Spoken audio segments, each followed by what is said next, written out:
two parts to it. The first is, what is the model? We think that the primary model has to be at the city level, because essentially it is about how do we converge the interests of all the players to come together.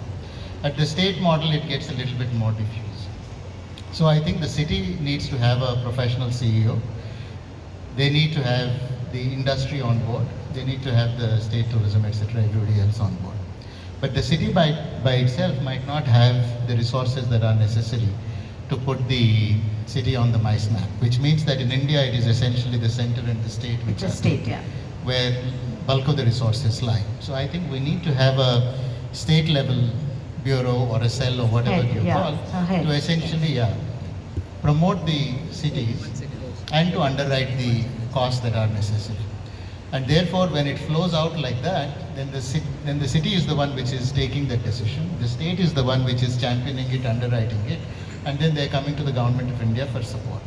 So the second question that you've asked is, how do you cover for the lost bids? So there are two costs that will come. One is for making the bid. The second is when you win the bid, there will be some cost which will come, like underwriting a gala dinner or whatever it is that you have made the bid for.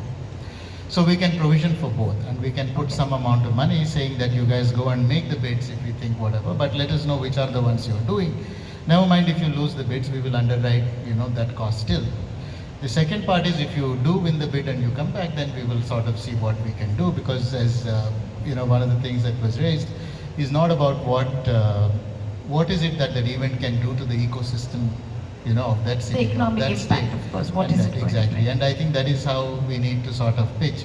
Look at what your GST earnings are going to be, and how do you sort of position yourself onto that. And you're also